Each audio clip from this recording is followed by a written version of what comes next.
Before we get started on the Dharma talk, please join me in invoking the Buddha's name 3 times. Namo Shakyamuni Buddha. Namo Shakyamuni Buddha. Namo Shakyamuni Buddha.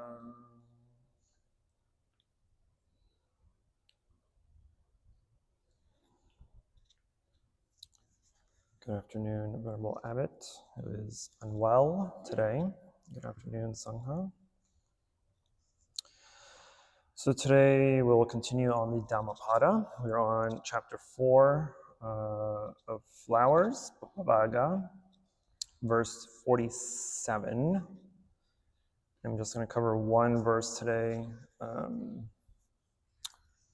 since it's a pretty heavy topic. It will not be in your books, so no point of looking.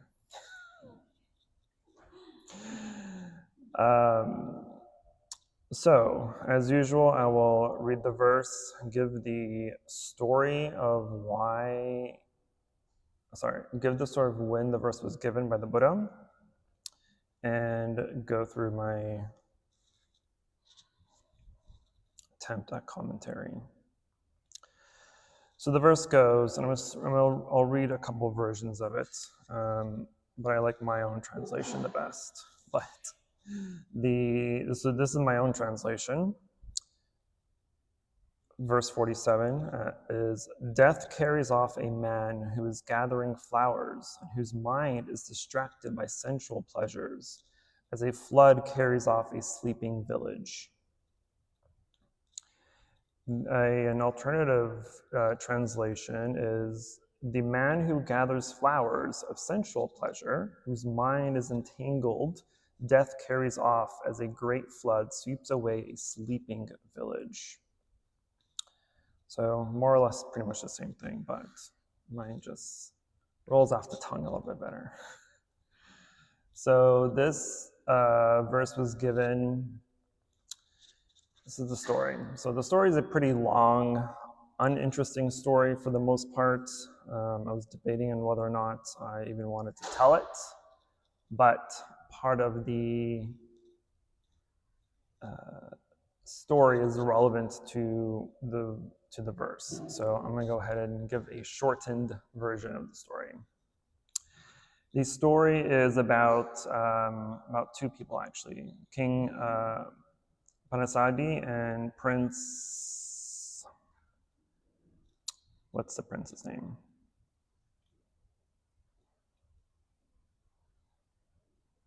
Vidudaba. I don't know how to pronounce his name.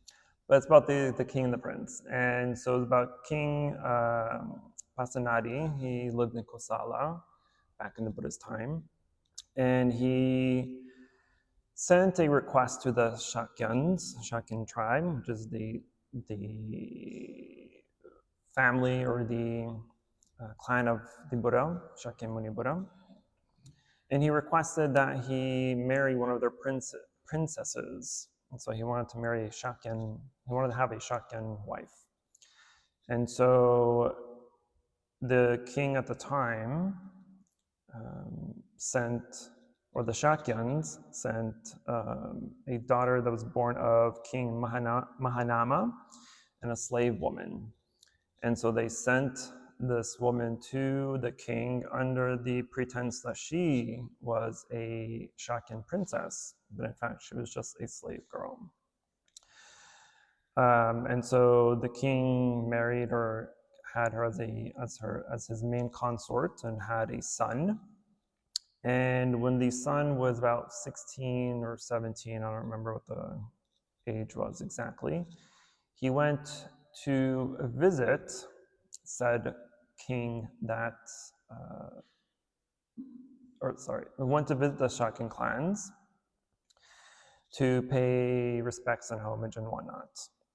At the time, the ministers of the Shakyans actually sent away all the younger princes at the time to another village so that they wouldn't have to show respect to this supposed prince who was born of a slave. And it was only until after they were leaving that one of the prince's attendants overheard the attendants of the Shakyans kind of mock the prince and say, oh, that's where the prince of a slave girl sat, right? And so he kind of overheard this conversation that the prince was not truly pure blood, I suppose. And so the attendant went back and told the prince this, and the prince became very angry and held a lot of resentment toward the Shakyans. And so many years passed by until he ascended to the throne. He became king, and he vowed, when he was still younger, he vowed that one day he would go and essentially wipe out the entire Shakyan clan. And so once he became king and had that power, he did so. So he went to the Shakyans and essentially killed them all. And this is a part of the story which I have not verified in multiple sources. I've only seen it in one source. I don't know how true this part is, but it is said that because the Shakyans became Buddhist, right, they followed the 5 precepts.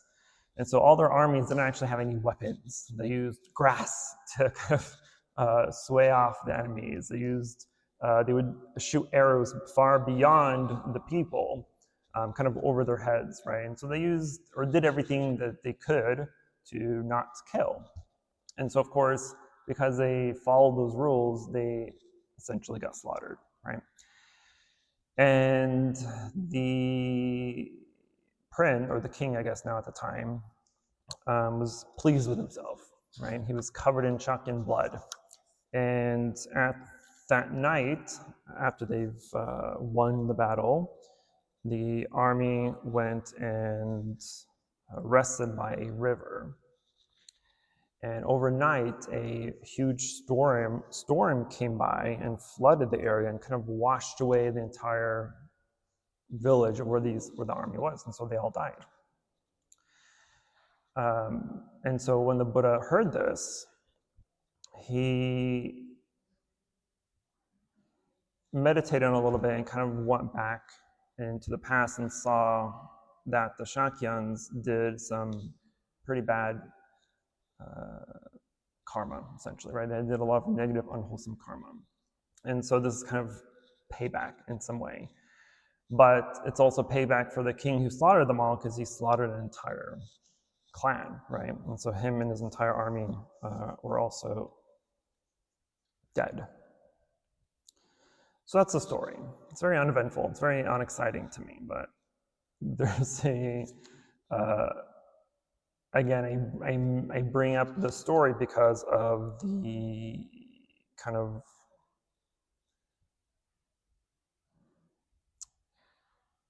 to kind of just showcase the events of what had occurred. And so, again, then the Buddha gave this verse to his disciples because he heard the story. And again, I'll read the verse, that death carries off a man who is gathering flowers and whose mind is distracted by sensual pleasures, as a flood carries off a sleeping village. So this teaching is really mostly about mindfulness and awareness of life's transient nature, that life in itself is impermanent and can cease at any moment. And so the verse emphasizes the importance of living attentively rather than being caught up in distractions and heedlessness. And we're going to hear a lot of the word heedlessness throughout this chapter, but it's a significant teaching throughout Buddhism in general anyway. And so in this one verse, there's actually a lot of key teachings. And one of the first key teachings is about being a heedless person, right? And so again, the death carries off a man who is gathering flowers and whose mind is distracted by sensual pleasure. And so the verse describes how an unmindful person, though we're physically present in the here and now, we don't actually fully grasp the significance of impermanence or engage in ethical or virtuous actions. And the parable here of gathering flowers is something we still do to this day. Think of any flower. Think of flowers we see in anywhere, and even in our garden. What do we do with these flowers oftentimes? We pick them, right? We cut these flowers, we put them in a bouquet, we put them in a vase, and we water them and we watch over them. We do this all because we just love flowers so much. We love how they look, we love how they smell. And so we want to have them for longer than just a few moments that we see them while we're in the garden or we're out and about. And so we pluck these flowers. We essentially cut off its life source and give it an alternate version of it. But the alternate version, as we already know, when we put water in vases, or put plants in vases, they last what? Week at most. And so they last much shorter than if we just kind of kept them there. But we plucked them, we took them, we cut them, we watered them because we want to hang on to that pleasure that we receive from those beautiful flowers. But at the end, we've actually killed it. But we're so hung up, we're so caught up in the desire of having these flowers that we ignore the fact that we're essentially just shortening its life because we're just selfish beings, mostly. The second teaching of this verse is about comparing ourselves to a sleeping person, right? Just as us when we sleep, we don't see the world around us, right? And someone who's heedless without understanding the Dharma or cultivating Dharma is in the same way. So we live our lives, especially for practitioners of the Dharma, we live our lives just heedlessly wandering around, right?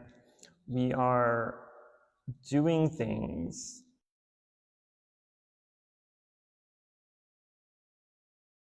meaning that when suffering occurs, when challenges occur, when anything that is not pleasant to us, most people will do one of two things: ignore it and become averse to it and try to push it away or try to change it.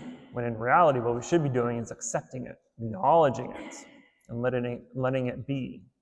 But we don't do that because we're so that's what I'm looking for.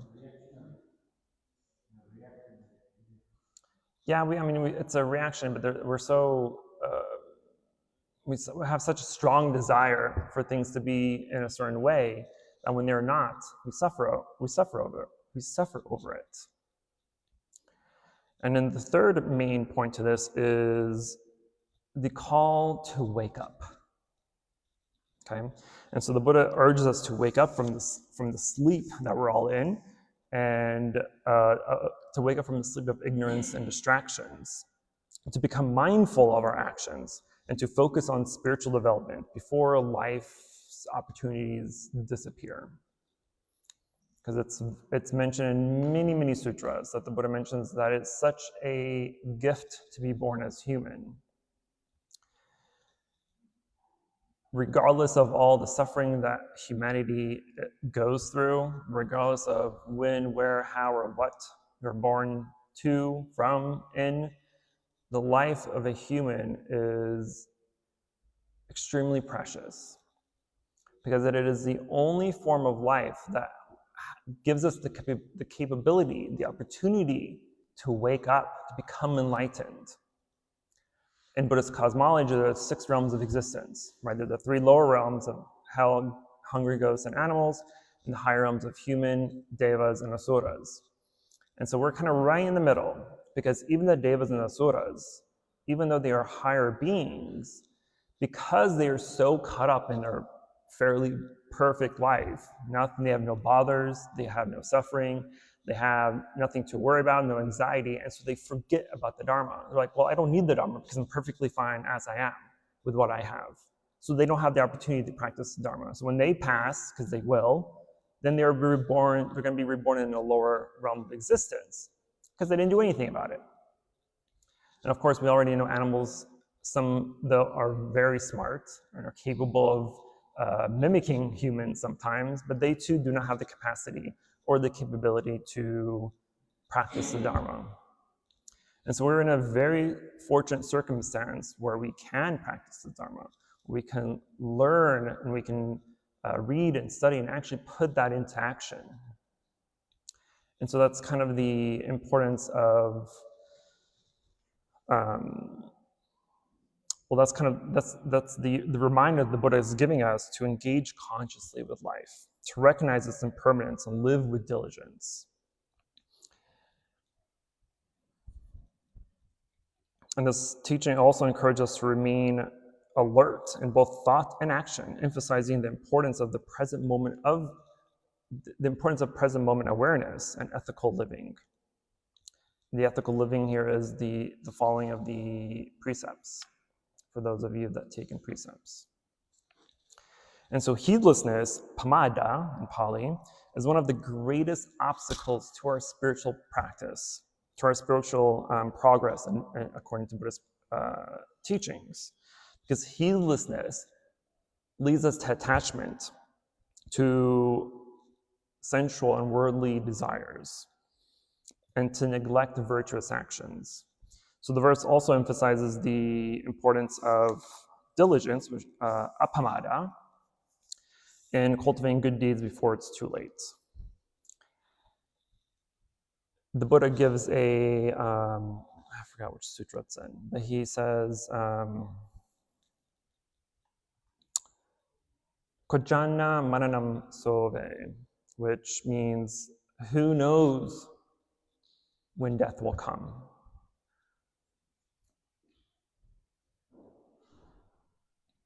Kojana maranam sove, who knows when death will come? And so, because we cannot predict death, right? We cannot predict the future. The only thing that we have power over is the present moment. So Buddha encourages us to remember that life is impermanent, it's unpredictable, right? That he also taught us the inevitability of death, maranasati, right? It's also the mindfulness of death. It's an extremely powerful and very important meditative practice as well, is to meditate on death. Because for most people, we fear death. I don't fear death, but most people fear death. People fear death because they fear the unknown. You don't know what's going to come after death. Nobody really knows what comes after death, right? We can make ideas and suggestions and have our own opinions and perceptions about the afterlife, but there's no true, solid entity that will confirm what comes after death. And so we are afraid of death. We're afraid of the unknown. But the Buddha teaches us that it's unpleasant to fear death, because death is not the end. Right? If we are practitioners and we believe in, rebirth and coming back in different forms of life, and so death is not the end. It's just a conjunction between this life and the next. We're simply just switching out skin suits, right? This life, I'm in the skin of Venerable Quang, and the next life I can be in the skin of, I don't know, a cat or something. I don't know, depends on my karma. But it's not an end, it's a continuation. And to me, this verse is actually still pretty relevant to this day, because it can be understood that there's a call, right, to live a mindful and meaningful life and appreciating the present moment while striving for personal and ethical growth. But it does warn against being complacent in our life and in this world. And it warns against, or at least it reminds us to value this limited time that we have. And again, because life is impermanent and fleeting, it can come and end in any moment, regardless of your age, your health, your social status, none of that matters. But if we don't apply our practice to our life, then it's going to be a very unpleasant death for most people. There are studies out there that studied patients with dementia and schizophrenia, I think it was, that the few moments before they pass, their mind was very clear, very lucid, right? And it's during these moments where the patients kind of come to a realization of their deeds in life, whether good deeds or bad deeds. A lot of times we'll hear about people who are on their deathbed confessing their sins, confessing the murder they committed 50 years ago or whatever it may be, right? Because they're afraid that if they don't confess, that they're going to go to hell or do whatever it is, right? But all this is just coming from a place of fear and not from a place of acceptance. And so we'll see throughout the Dhammapada especially, but in general Buddhist studies, that the idea of death and that of death itself should not be feared. You should actually be invited. You should allow death to just occur. It's a natural process of life. There's nothing we can do about it. We can do things all we want to extend our lifespan, right?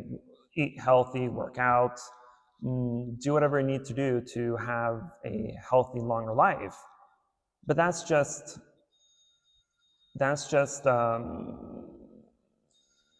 extending life. It's not going to be forever, which is, there's nothing wrong with that, right?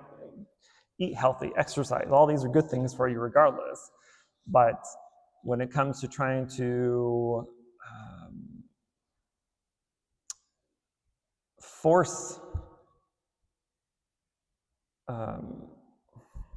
mortality, then it's not gonna do any good. All you're gonna do is fear, become fearful, and regret things you did or didn't do, and try to get as much as you want in life, right? I've said this a bazillion times. Every time you have a thought of want, regardless of what it is, even if it's just wanting a sip of water, it's very important to ask yourself, why? Why do I want this thing? Because if you think that your entire life, it's just to get things, then you're literally wasting your life. You're wasting it. I want a big house. I want a fancy car. I want the perfect job. I want a huge family. I want this. I want that. For what? Are you going to take any of this to you when you die in your next life? Probably not. Not probably. No, you're not. And so we have to question these desires and where they're coming from. Even food, even things that have to sustain your life, right? And when I say even food, because even though food is sustaining, think of what kind of food you want. Oh, I'm hungry. Okay, that's fine. But I want a $100 steak. I want some Wagyu steak. I want some Japanese A5 grade steak. Well, that's really unnecessary. You know what I mean? Like you can eat oatmeal and you'll still be perfectly fine. But question that want for Wagyu. Question the want for alcohol or drugs or anything that is unbeneficial to you and to others. Always question. And try to pinpoint, try to pluck out the core reason of why you want these things, right? If you go back to, and I've always mentioned this, that when we're doing like why meditation, if you want something in life, or you are, use example, just let's just say you're jealous of your older sibling, or even a younger sibling, right? And you're like, well, I don't really know why I feel uncomfortable, why I don't really talk to them, why I don't really like them. I kind of feel just like they act like they're better than me. Well, okay, well, why? Why do you feel like that? Well, because they have a better job. Why do they have a better job? Because they got a better education. Why did they get a better education? Because they studied more. Why did they study more? Because they were determined. Why were they determined? And so you continue to ask yourself, why, until you get to the very core reason. And then you can be like, oh, there it is. And that aha moment is the moment where freedom occurs. That aha moment is that moment where that struggle, that kind of chunk of uncomfortability, that chunk of negativity, of unwholesomeness will disappear. Right? It's just like cutting grass. And within the grass, there are weeds. And just because you've mowed over the weed doesn't mean it's not going to come back again. It's going to come back over and over and over again because the core of it, the root, is still there. So until we pluck out that root, then we can say, okay, this weed will never come back. Likewise, we have to work toward our sufferings and transgressions and all the other bad stuff in our life in the same way. Pluck out the core root issue of those problems. And only then will we have that freedom of accepting the inevitability of death. So don't be carried away by water like a sleeping village. Meaning, don't waste your life running after meaningless things. This isn't to say to not have desires, to not want good things for you. That's not what I'm saying. Because we have to have desires in life, right? But there are good desires and there are bad desires. Good desires are just like, I want to have a good job, a stable job to provide for myself and for my family. I want a good home that's not going to collapse in the storm, right? I want a perfectly functional car that will take me from point A to point B. All these things are perfectly fine to have. But what causes desire to be bad is the obsession that we may have behind that desire. If you're obsessed with getting your dream job or the best job you can find or the highest paying job, or if you're obsessed with getting the biggest house out of your family or out of your circle of friends, if you're obsessed with getting the most expensive, fanciest car of all the people you know, this is stupidity. Because what's going to happen? You show off these things. Oh, that's a nice car. That's a nice house. That's a cool job. And then no one's ever going to bring it up again. So you've slaved over this world and over stupid things just for that 2 words of confirmation, and then it's never brought up again. Well, what's the point? You might as well just show them a car, show them a picture of what you want, and it'll be the exact same thing. And so to have little in life, little of anything, little possessions, little desires, little wants and needs, it's very freeing. It's very content. And it's one thing that I looked forward to the most probably when I became a monk, is not worrying about the whole household of crap I had and not having to bring it. Because when you ordain, the only possessions you have are 3 sets of robe, a sitting mat, and your alms bowl. That's all I have to my name. I don't have to worry about a house. I don't have to worry about a car. I mean, I do have a car, but it's not like I'm obsessing over it. You don't have things to worry about, because the more things you have in your house, the more things you have to worry about. The more things you have to clean, the more things you have to maintain, the more things you have to look after, etc., etc. And the list is endless. For what? What is the reason? Right? Again, ask yourself why. It's very important. And so when you make those contemplations and you really think through it, then it becomes clearer and clearer what should be done. And that's why meditation is very important, because it helps you dig through that dirt of chaos that is our life to dig through the sand of the desert that is your life of chaos, to finally find a puddle of water to drink, your salvation. And that salvation is the letting go of our desires, of our wants and needs, to let go of our attachments, to let go of things that we're clinging to, people that we cling to. Because think of the things you have also that you hold close to you, right? The easiest examples would be our phone. I'm pretty sure everybody has a phone, right? Imagine you just have this brand new phone. You don't have a cover on it yet. You don't have a case. The moment you bought it, you step out of the door of the store you bought it from, and it falls from your hands and it shatters. The joy that you felt 2 seconds ago for having a brand new cool phone is now gone. And now you're upset. Now you're upset with the store. You're upset with the person who sold it to you. You're upset with the little walkway that you walked on that caused you to slip and whatever, right? You're blaming everything and everyone around you except for yourself. Because who dropped the phone? You or the concrete floor? You did. You did because you're unmindful. You're unaware. You're obsessed with something, and you're ignoring you're ignoring everything that's around you. And that's how we suffer. And so with meditation, with mindfulness, becoming aware, it's very important to become aware of not just what we're focusing on, but of everything else around us. I guarantee you that the majority of people that walk to and from the temple don't really look around, right? You're mostly probably looking in the vicinity of things around you, or maybe you're looking at some of the statues, maybe you're looking at the cats, some deer that's here every once in a while, some of the trees, whatever it may be.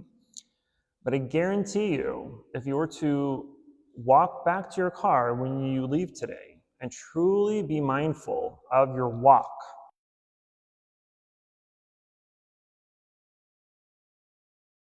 see a handful of things you've never seen or noticed before. Even for myself, when I go outside and do walking meditation, I'm not even joking, I will find something I've never seen before. I'll see a little bush that's been growing little fruits I've never seen before. I'll see something that, a little statue or a little concrete slab of something that I've never seen before. So we're missing out on the joys of the world because we're obsessed with things that cause obsession for no apparent reason. Okay, I'm gonna stop talking now. Questions, concerns, emotional outbursts. I don't want to hear them, but if you have them, that's good for you.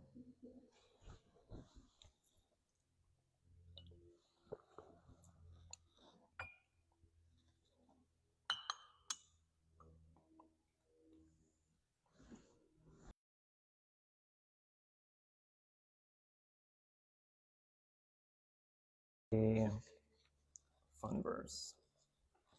This chapter is, even though it's titled Flowers, Bhavaga, which I remember years and years ago, at this point was probably 20 years ago when I first read the Dhammapada. I remember of all the chapters, I remember specifically this chapter where I was just very concerned as to why it was titled Flowers and why flowers were consistently mentioned in these verses. I'm like, what is the obsession with flowers? But it wasn't until many, many, many years later when I went back and started this notebook. I don't know what year this was. 2017, when I started to truly meditate on the Dhammapada. And at that point, I don't even think I even read any commentary, but I just remember recognizing the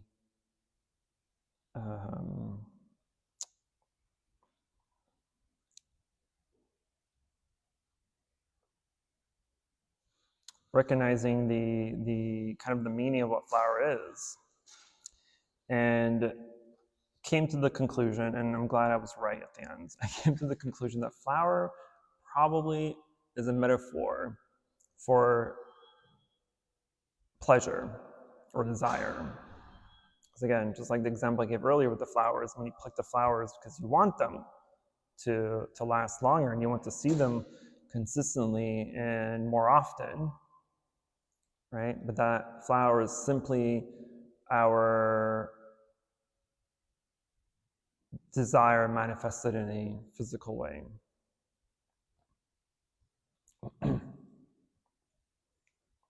Yes, sir.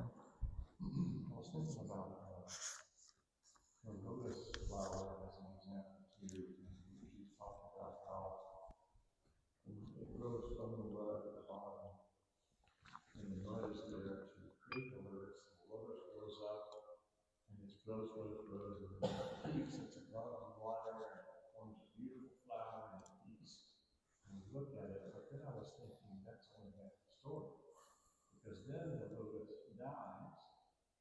It sinks back to the bottom, so we can't have a lotus without mud, but we can't have mud without the lotus, right? Correct. So the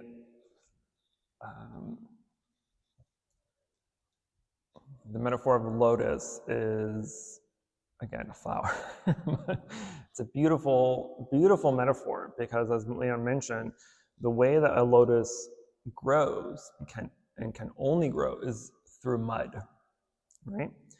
And so you see lotuses a lot, right? And pretty much a lot of the boxes and the cover of our books too, right? The lotus is a beautiful metaphor for our ability for enlightenment. Because again, the lotus growing from mud, and mud is typically considered dirty, right? And so all our minds are all our minds are grown to be defiled and dirty, right? Impure. But as we practice the Dharma, as we start to purify our minds and our thoughts, speech, and actions, right? It's going through that water, which cleanses the stem, which cleanses the base of the flower, right? So as we practice, we're cleansing, we're purifying ourselves. And then finally, once it reaches the surface and touches the grace of the sun, it blooms, right? It's reached its final destination. And so as we practice, though our practice may be slow and bothersome sometimes, but it's necessary. It's necessary to have diligence. So as it grows through the water and becomes purified and cleansed, and it blooms in the sun, likewise, our defiled mind will slowly start to cleanse until we finally have that aha moment. We finally have that realization. We finally have that enlightenment of anuttara samyak sambodhi, right? Of complete perfect enlightenment.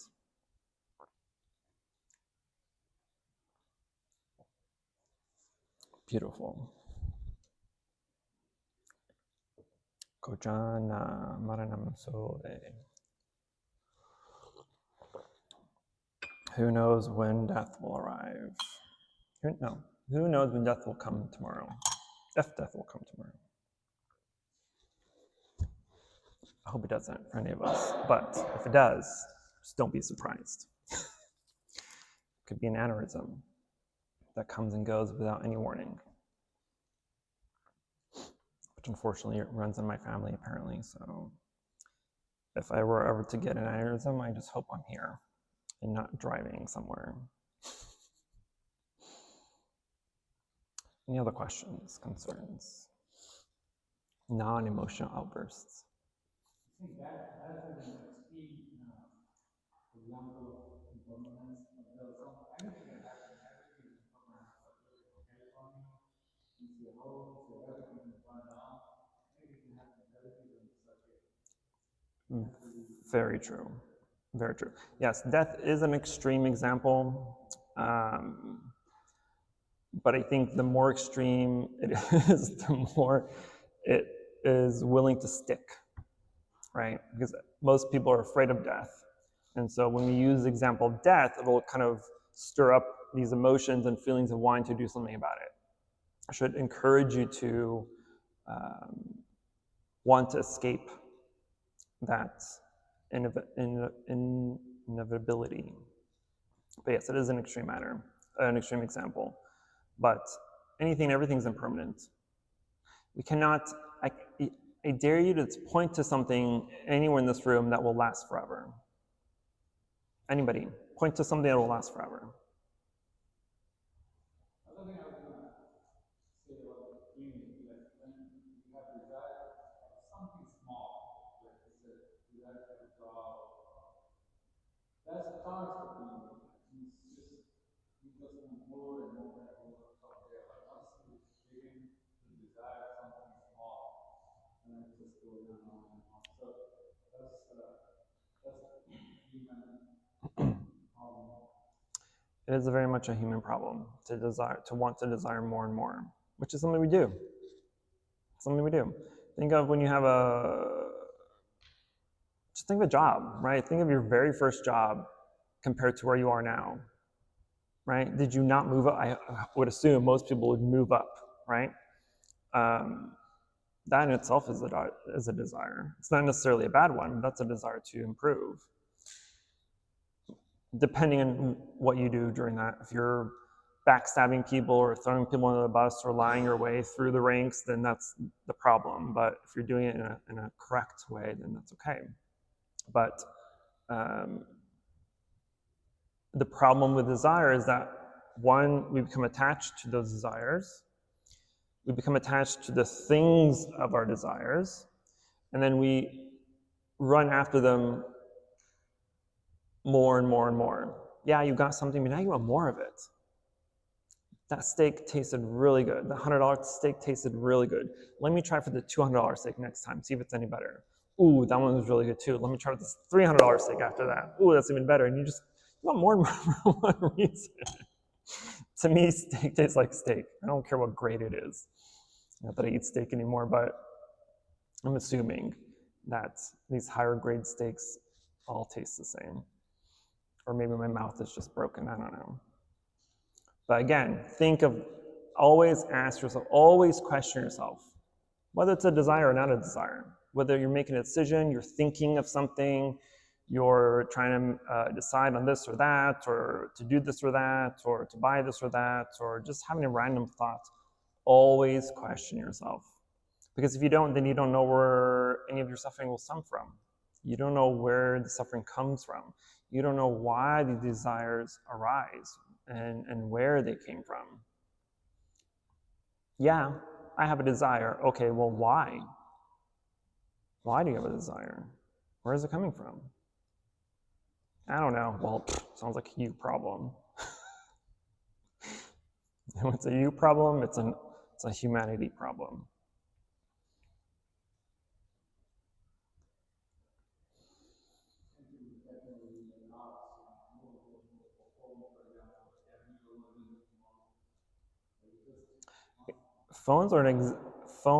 iPhones especially, are a perfect example of this, right? Because every year there's a new iPhone, whether it really needs to be new or not. Like, especially in the last few years, all these upgrades, at least from what I've noticed, don't really have any significant upgrades or changes, right?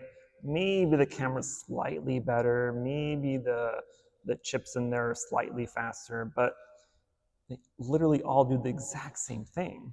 So whether you have a flip phone or an iPhone, it does the same thing. The only thing you're missing are the apps.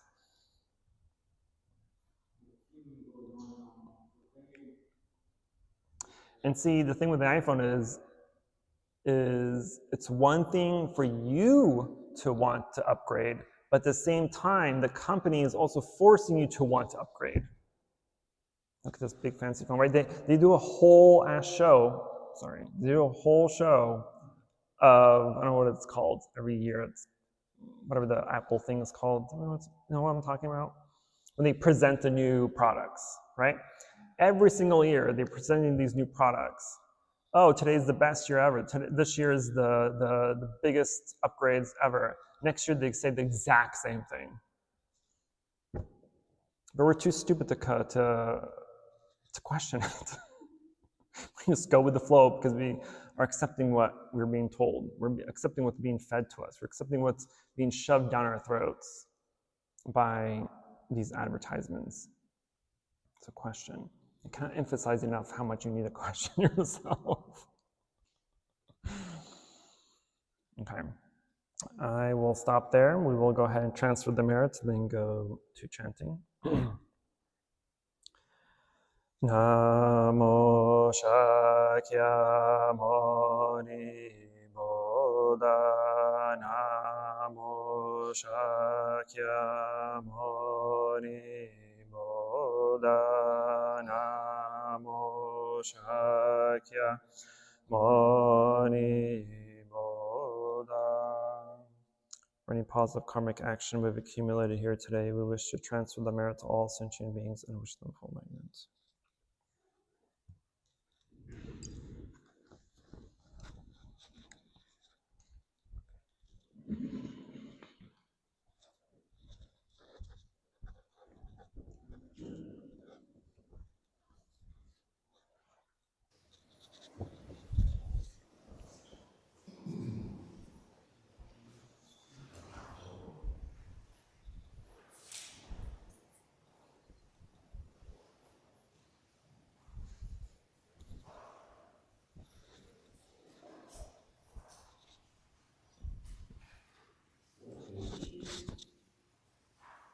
Sorry?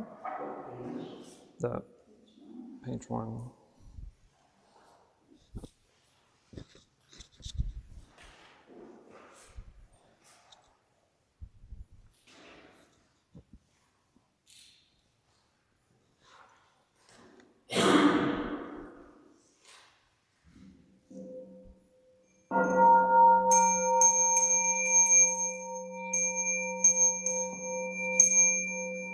The incense in the censer now is burning, all the Dharma realm in every place, auspicious clouds appearing, our sincere intention, thus fulfilling as all Buddhas now show their perfect body. Homage to the incense cloud canopy, Bodhisattva and great Bodhisattvas.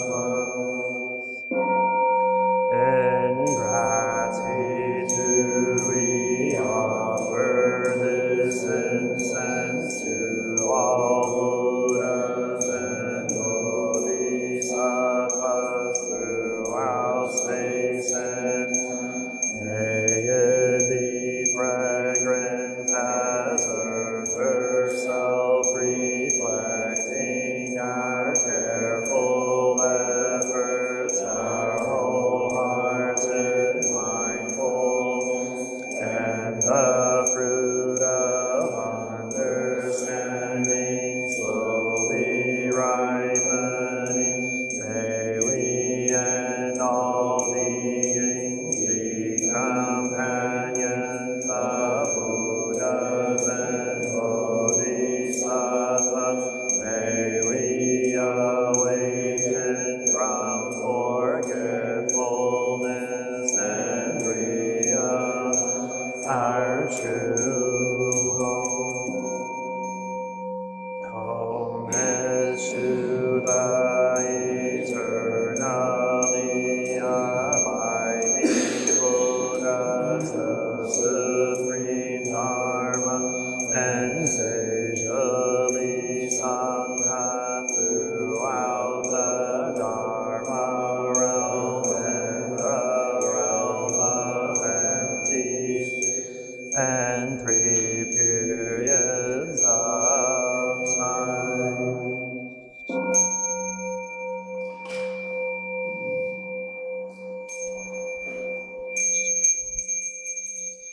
Homage to the fundamental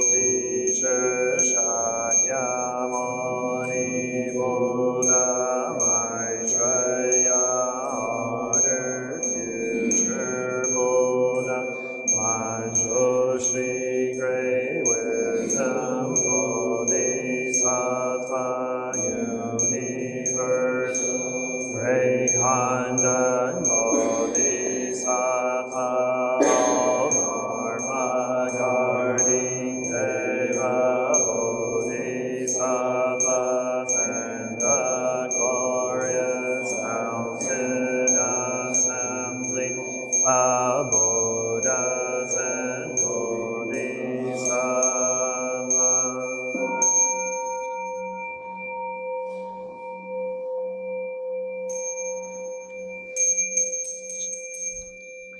Homage to Amitabha Buddha in the land of ultimate bliss, Avalokiteshvara, great compassion, Bodhisattva, great strength, Bodhisattva, earth's Lord, great vow, Bodhisattva,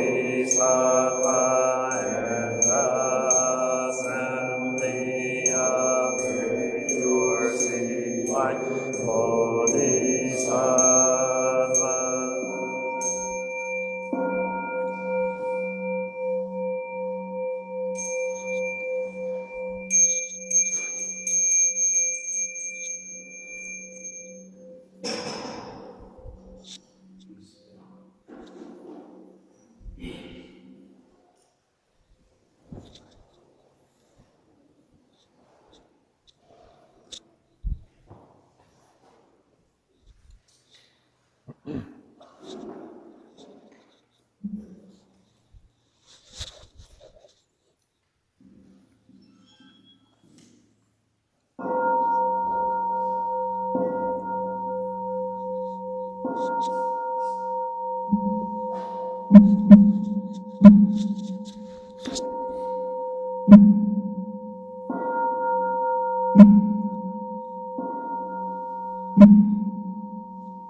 The unsurpassed, profound, and wonderful Dharma is difficult to encounter in hundreds of millions of eons. I now see and hear, receive and uphold it, and I vow to fathom the Tathagata's true meaning. Namo Shakyamuni Buddha, Namo Shakyamuni Buddha, Namo Shakyamuni Buddha.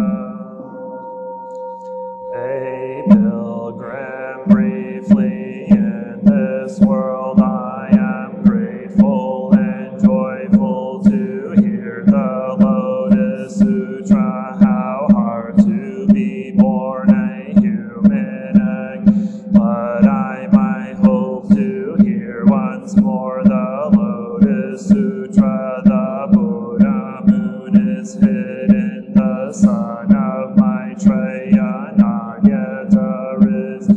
In the long night's darkness, in between only the Lotus Sutra sheds its light. The wonderful Dharma of the Lotus Sutra. Whoever copies it, reads it, lives it, they say will be called preacher of fivefold Dharma with his 6 roots cleansed in the hand. He who chants the Lotus Sutra is guarded by a heavenly host. He wanders the world without, like a lion king. Namo Sadharma Bodharika Sutra, Namo Sadharma Bodharika Sutra, Namo Sadharma Bodharika Sutra. Please go to tab 5, page 88.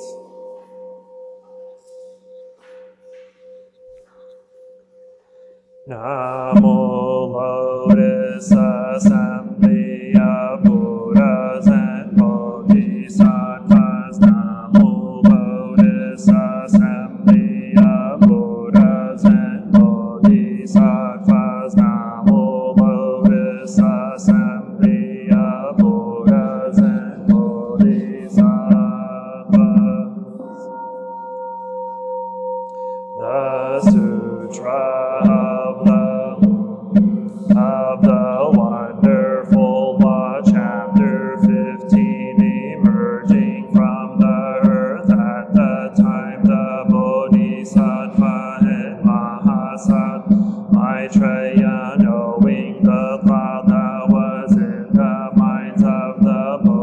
bodhisattvas as numerous as the sands of 8,000 Ganges, and wishing also to resolve his own doubts, pressed his palms together, turned to the Buddha and made this inquiry. Immeasurable thousands, 10,000s, millions, a great host of bodhisattvas, such as was never seen in the past. I beg the most honored of two-legged beings to explain where they have come from, what causes and conditions bring them together, huge in body with great transcendental powers, unfathomable in wisdom, firm in their intent and thought, the power of great perseverance, the kind of living beings delight to see. Where have they come from? Each one of these bodhisattvas bring with them a retinue immeasurable in number, like the sands of the Ganges. Some of these great bodhisattvas bring numbers equal to 6,000 Ganges, and this great multitude with a single mind seek the Buddha way. These great teachers equal in number 1,000 Ganges sands together come to offer alms to the Buddha and to guard and uphold this suit. More numerous are those with followers, like the sands of 50,000 Ganges, those with followers like the sands of 40,000, 30,000, 20,000, 10,000, 1,000, 100, or the sands of a single Ganges, half a Ganges, 1/3, 1/4, or only 1 part, 1,000,000, 10,000, those with 1,000, 10,000 ayudas, 10,000, 1,000,000 disciples, or 500,000. They are more numerous still, those with 1,000,000 or 10,000 followers, 1,000 or 150 or 10, 3, 2 or 1, or those who come alone without followers, delighting in solid, all coming to where the Buddha is. They are even more numerous than those described up. If one should try to use an abacus to calculate the number of this great multitude, though he spent as many kalpas as Ganges sands, he could never know the full sum. This host of bodhisattvas, dignity, virtue, and diligence, who preached the law for them, who taught and converted them and brought them to this, under whom did they first set their minds on enlightenment? What Buddha's law do they praise and proclaim? What sutra do they embrace and carry out? Buddha bodhisattvas possess transcendental powers and the power of great wisdom. The earth in 4 directions trembles and splits, and they all emerge from out of it. World honored one from past times, I have seen nothing like. I beg you to tell me where they come from, the name of the land. I have constantly journeyed from land to land, but never have I seen such a thing in this whole multitude. There is not one person that I know. Suddenly they have come up from the earth. I beg you to explain the cause. The members of this great assembly, now the immeasurable hundreds, thousands, millions of bodhisattvas, all want to know these things regarding the causes that govern the beginning and end of this multitude.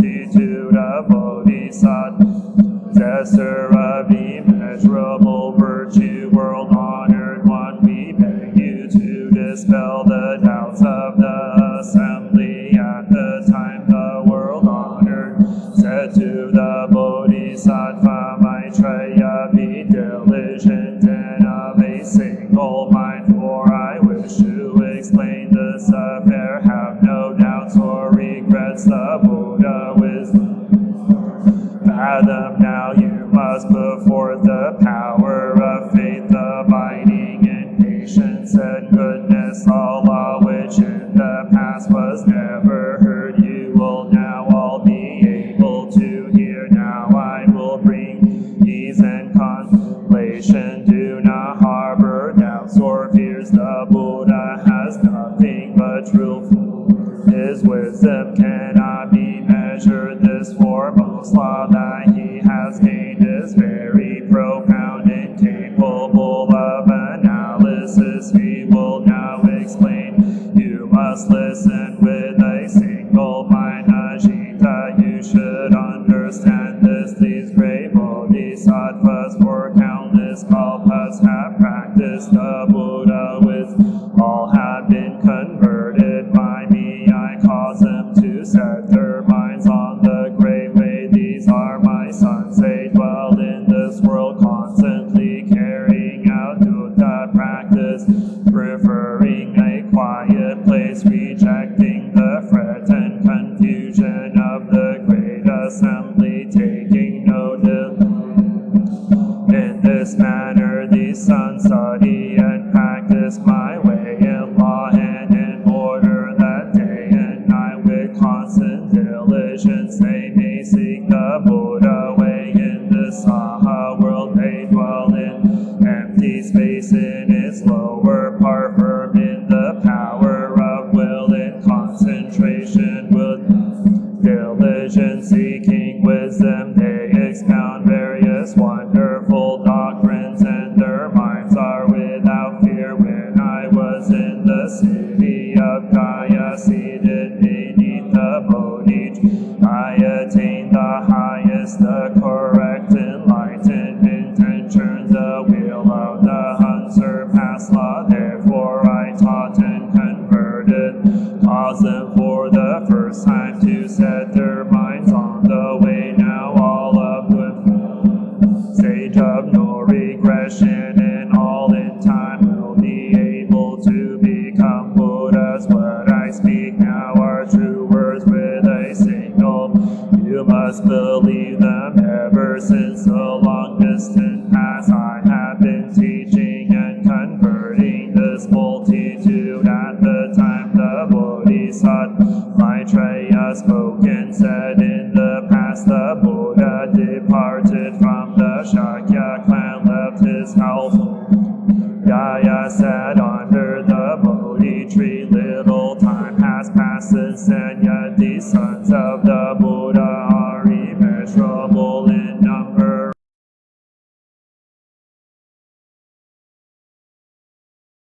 Dwelling in transcendental powers and the power of wisdom, skillfully learning the Bodhisattva way, unsoiled by worldly things like the lotus flower in the water, emerging from the earth. All display a reverent and respectful mind, standing in the presence of the world honored.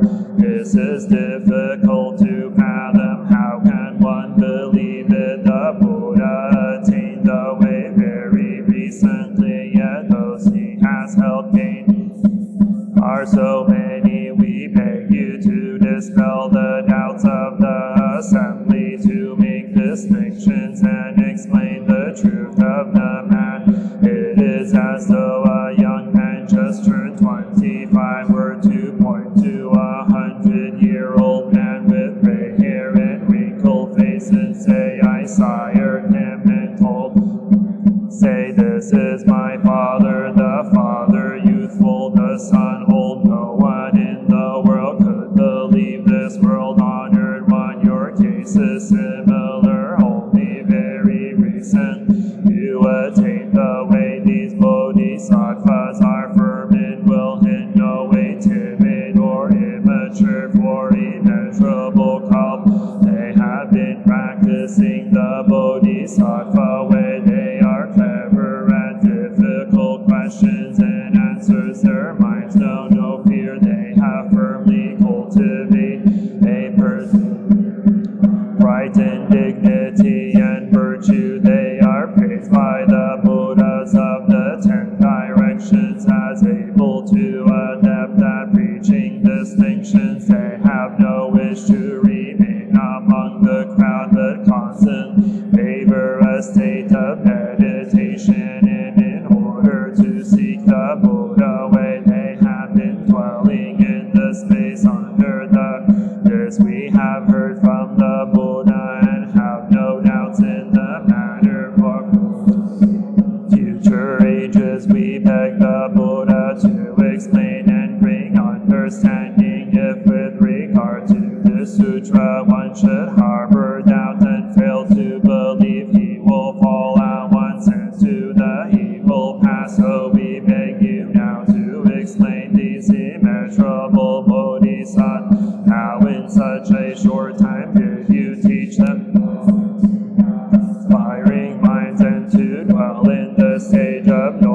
yearning countless billions of living beings, causing them to end the Buddha way. All this for immeasurable kalpas in order to save living beings. An expedient means I appear to enter nirvana, but in truth I do not pass into extinction. I am always here preaching the law. I am always here, but through my transcendental power I make it so that living beings in the befuddlement do not see me, even when close by. When the multitude see that I have passed into extinction, far and wide they offer up to my relics. All harbor thoughts of yearning, and in their minds thirst for me.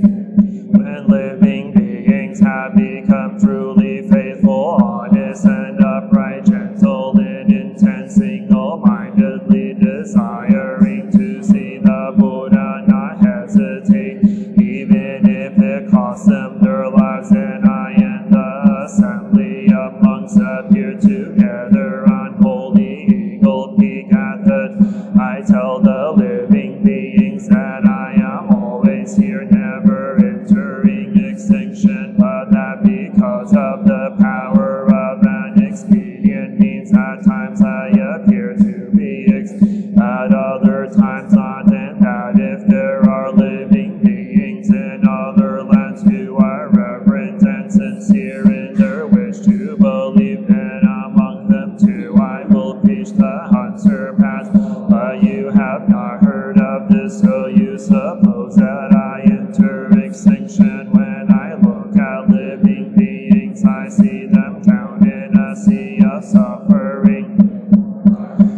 Show myself causing them to thirst for me. Then when their minds are filled with yearning, at last I appear and preach the law for them. Such are my transcendental powers. For a samkhya kalpas constantly I have dwelt on Holy Eagle Peak and in various other places. When living beings witness the end of a kalpa and all is consumed in a great fire, this my land remains safe and tranquil, constantly filled with heaven and human beings. All halls and pavilions in its gardens and groves are adorned with various kinds of gems, jewel trees of flowers and fruit, where living beings enjoy themselves at ease. The gods strike heavenly drums constant, making many kinds of music. Mandara blossoms rain down, scattering over the Buddha and the great assembly. My pure land is not destroyed, yet the multitude see it as consumed in fire, with anxiety, fear, and other sufferings filling it everywhere. These living beings with their various offense through causes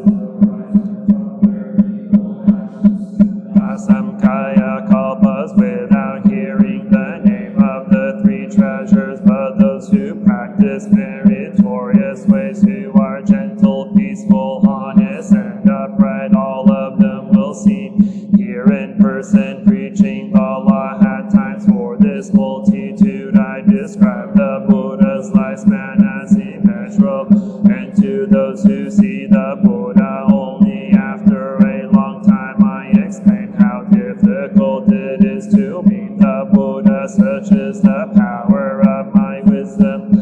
Sagely beam shine without measure. This lifespan of countless kalpas I gained as a result of lengthy practice. You who are possessed of wisdom entertain no doubts on this point. Cast them off in them forever, for the Buddha's words are true, not false. He is like skilled physician who uses an expedient means to cure his deranged son, so it lasts. He is said, yet no one can say he speaks falsely. I am the Father of this world, saving those who suffer and are afflicted because of the befuddlement of ordinary people. Though I live, I give out word, I have entered extinction. For if they see me constant, arrogance and selfishness arise in their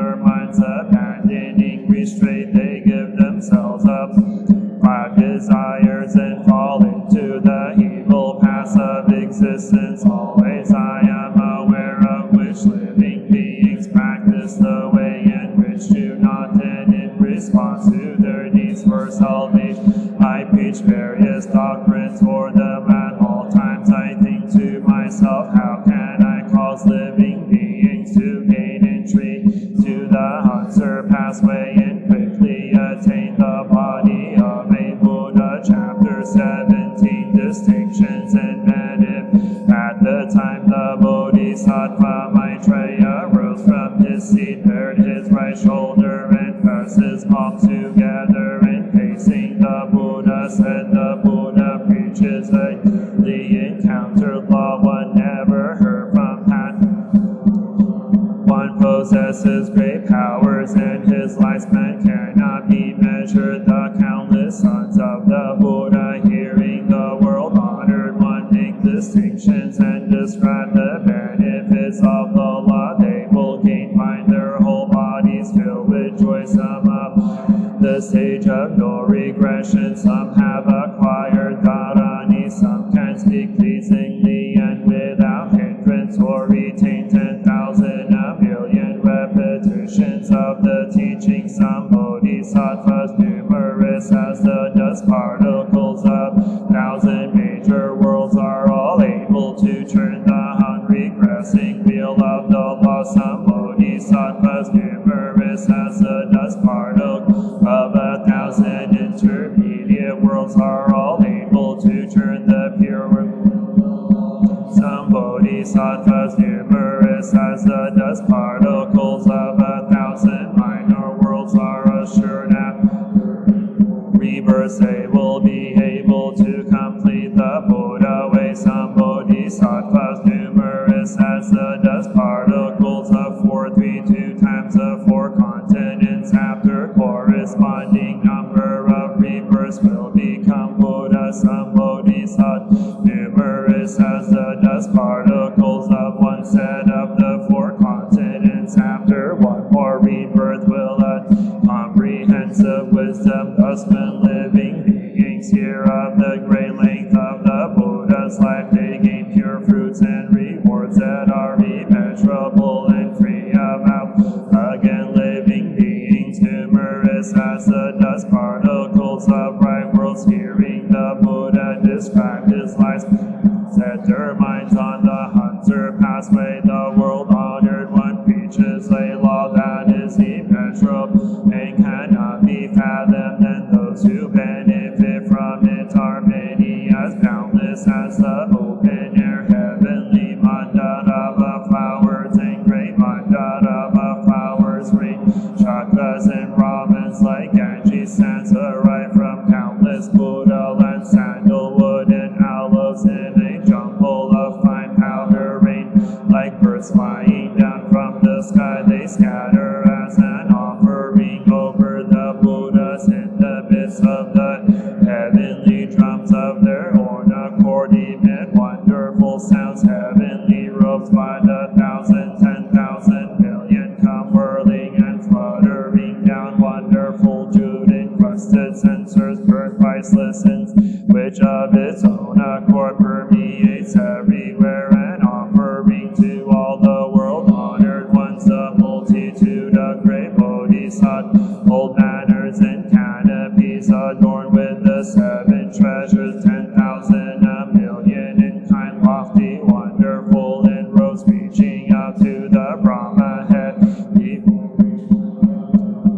Angels, streamers, and excellent banners, while in thousands and thousands of verses and praises of the dust come ones are sung. All these many things have never been known in the past, hearing that the Buddha's life is immeasurable. All beings are filled with joy. The Buddha's name is heard in 10 directions, widely benefiting living beings and all to help them set their minds on the unsurpassed way. At the Buddha said to the Bodhisattva and Mahasattva Maitreya, if someone seeking the Buddha wisdom for a period of 800,000 million ayutas of kalpa should practice the 5 paramitas during all those to the Buddhas and to the Pratyeka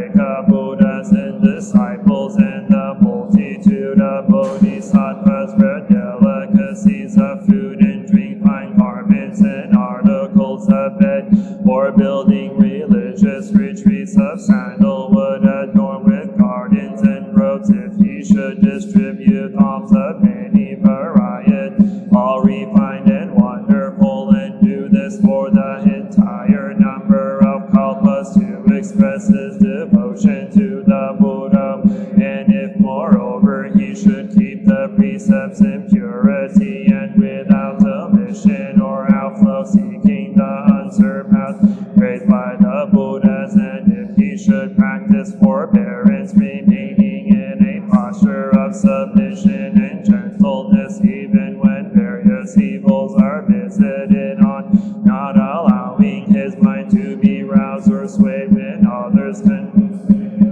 The law harbor thoughts of overbearing arrogance, and he is treated with contempt and vexed by them. If he can still endure it with patience, and if he is diligent and persevering, ever firm in intent and thought for immeasurable millions of kalpas, single-minded, never lacks or neglect for countless kalpas, dwelling in a deserted and quiet place, and if he practices sitting and walking exercise, banishing drowsiness, constantly regulating his mind, and as a result of such actions is able to produce states of meditation for 80,010,000 kalpas, remaining calm, his mind never deranged, and if he holds to the blessings of the single-mindedness, and with it seeks the unsurpassed, saying, I will gain comprehensive wisdom, and exhaust all the states of meditation, if this person for 100, 8,000, 10,000, a million kalpas should carry out these meritorious practices as I have described,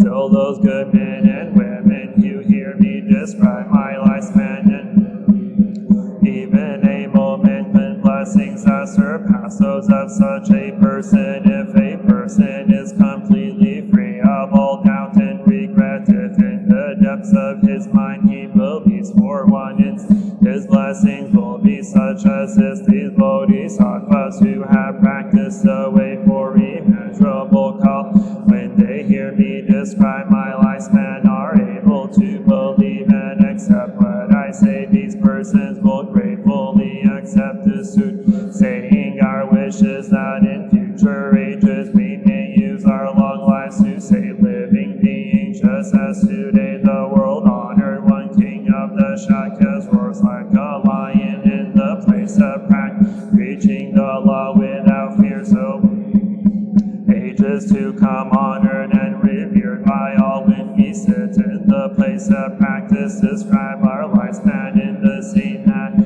If there are those profound in mind, pure, honest, and upright, who hearing such can retain it all, who follow principle in understanding the Buddhas, then persons such as this will have no doubts about my lifespan. At the time the Buddha said to Sattva and Mahasattva Maitreya, if after I have entered extinction a person can honor and uphold this sutra, his blessings will be immeasurable as I have described above. It is as though he has supplied all manner of erecting a tower for the Buddha's relics, adorned with the 7 treasures and with a central pool very tall, and that tapers gradually as it reaches the Brahma heaven, jeweled bells by the 1,000, 10,000 million move in the wind, emitting a wonderful, and for immeasurable kalpas he offers unto this tower flowers, incense, various kinds of necklaces, heavenly robes, and assorted musical instruments, and burns fragrant oil and lamps of butter oil that constantly light up the area.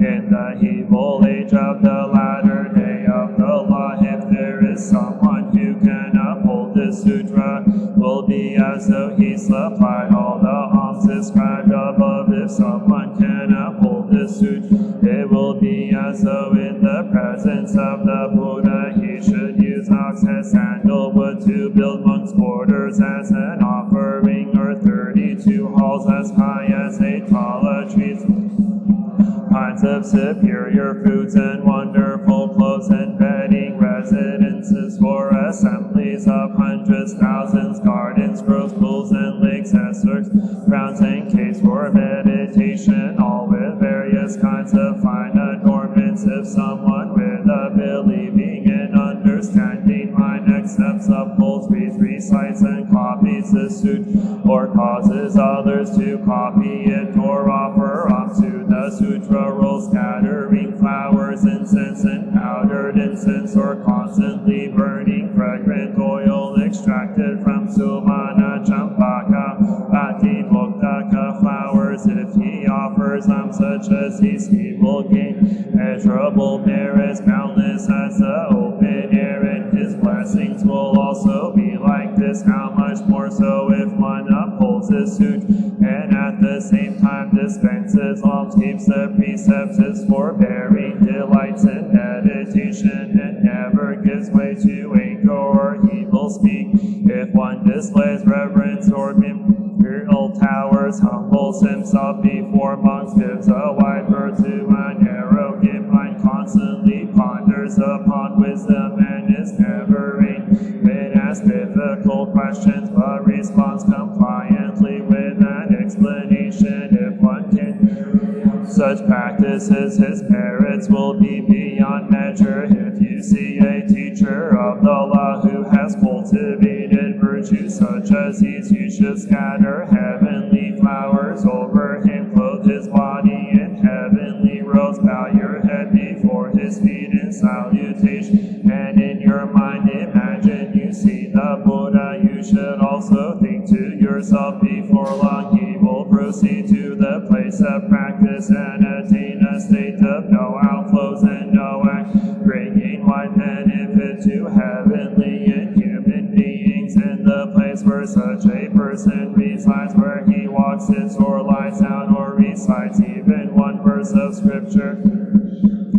erect a tower adorned in a fitting and wonderful manner, and offer alms of various kinds to it. When a son of the Buddha dwells in such places, the Buddha will accept and utilize them, and constant in their midst will walk, sit, or lie down. Chapter 18. The benefits of responding with joy. At the time the Bodhisattva and Mahasat Maitreya said to the Buddha, after the world honored one has passed into extinction, if those who hear the sutra are able to respond with joy, what amount of blessings will they acquire? At the time the Buddha, the Bodhisattva and Mahasattva Maitreya, if someone in the Dharma assembly is able to hear the sutra, even just one person responding with joy, preaches it to others, and in this way the teachings are handed along till they reach the 50th person.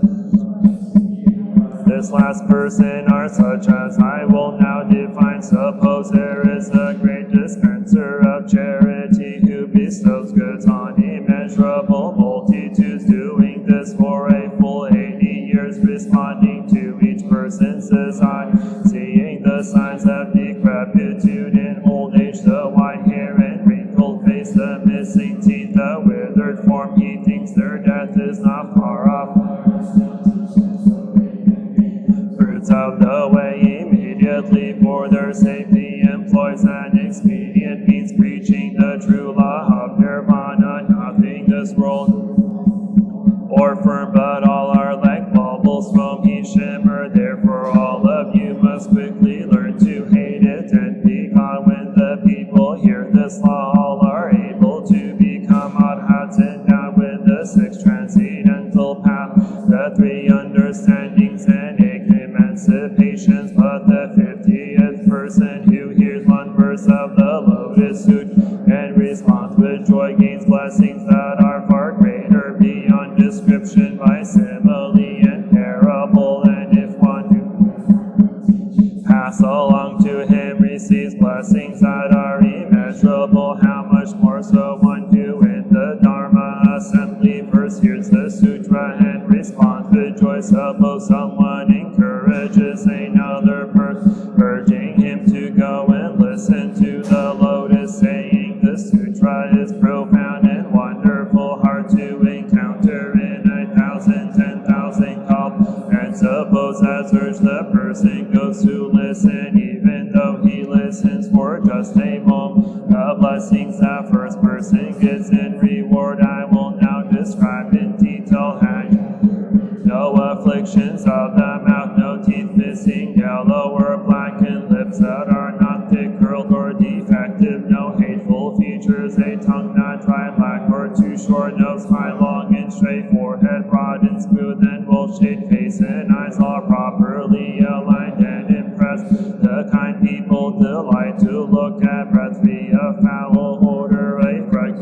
Buddhapala flowers constantly emitted by them.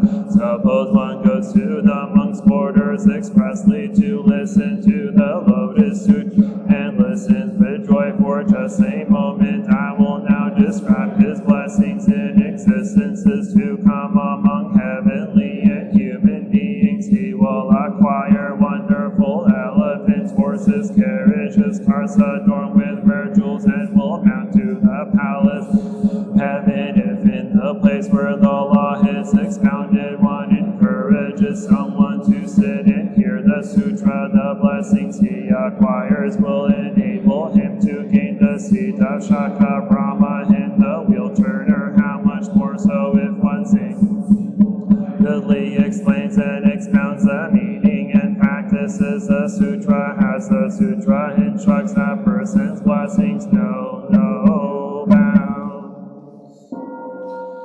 Let's go to tab 9.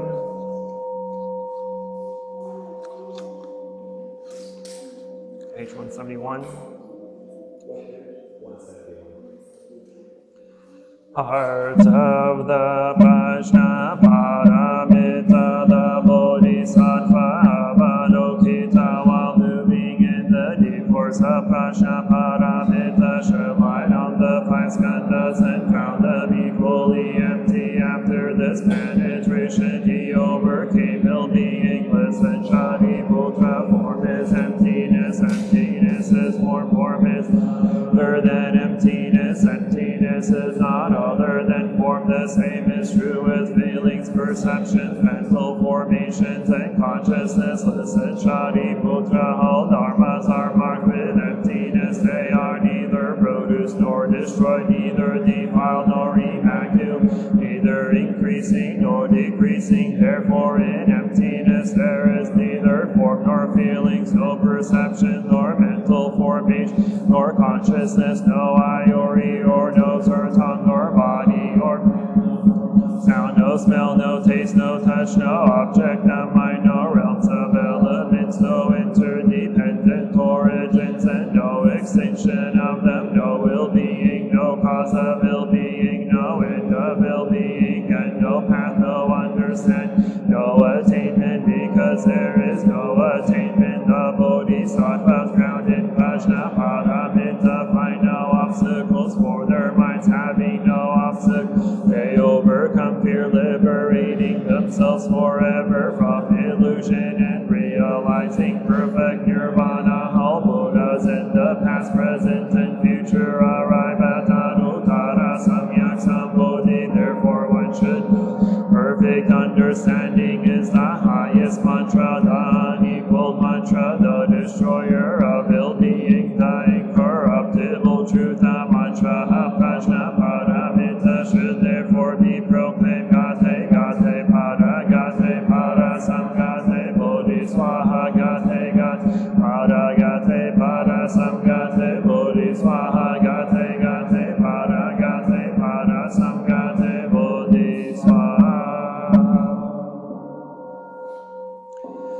Sentient beings are limitless. I vow to liberate them. Afflictions are endless. I vow to eradicate them. Teachings are infinite. I vow to learn them. Buddhahood is supreme. I vow to attain.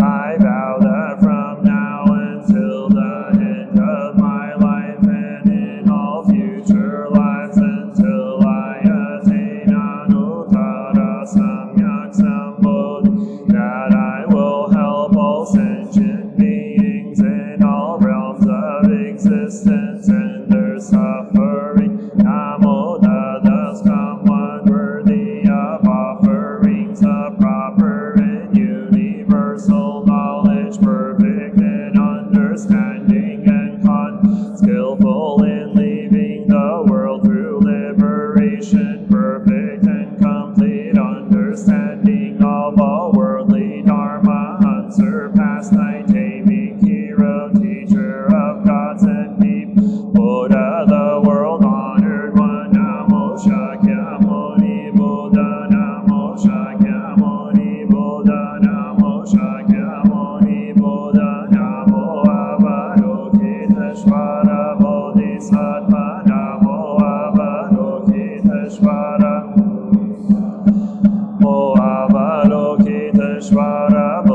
Bodhisattva Namo Mahasamapprapta Bodhisattva Namo Mahasamapprapta Bodhisattva Namo Mahasamapprapta Bodhisattva Namo Shittigarbha Bodhisattva Namo Shittigarbha Bodhisattva Namo Shittigarbha Bodhisattva Namo Manjushri Bodhisattva Namo Manjushri Bodhisattva Namo Manjushri Bodhisattva Namo Samantabhadra Bodhisattva Namo Samantabhadra Namo Samantabhadra Bodhisattva Namo Maitreya Bodhisattva Namo Maitreya Bodhisattva Namo Maitreya Bodhisattva Namo great pure sea like Bodhisattvas Namo great pure sea like Bodhisattvas Namo great pure sea like Bodhisattvas Namo Deva guarding Bodhisattvas Namo Deva guarding Bodhisattvas Namo Deva guarding Bodhisattvas.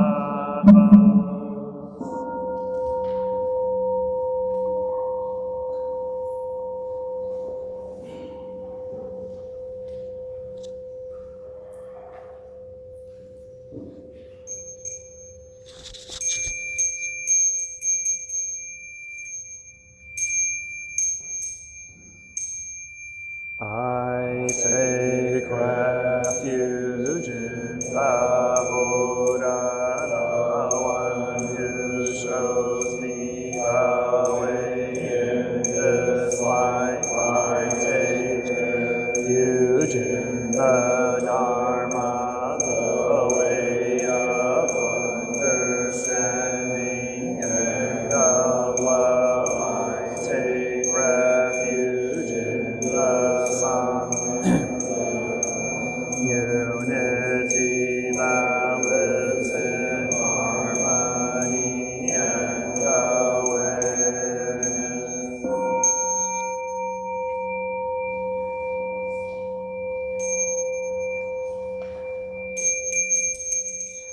Dwelling in the refuge of Buddha, I clearly see the path of light and beauty in the world. Dwelling in the refuge of Dharma, I learn to open many doors on the path of transformation.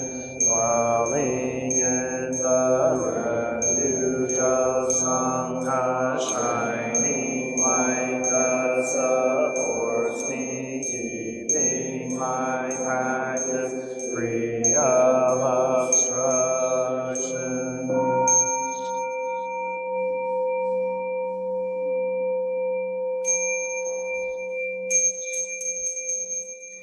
Taking refuge in the Buddha, in myself I aspire to help all people recognize their own awakened nature, realizing the mind of love, taking refuge in the Dharma.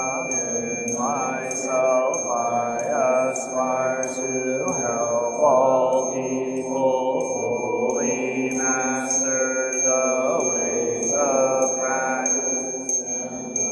Together on the path of liberation, taking refuge in the Sangha. In myself, I aspire to help all people build fourfold community, to embrace all beings and support their transformation.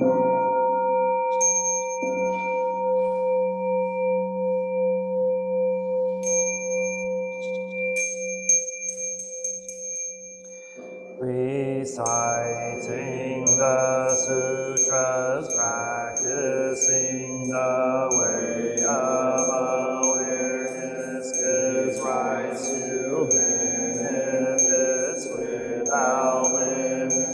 We vow to share the fruits with all beings, to offer tribute to parents, teachers, friends, and numerous beings, to give guidance and support along the path.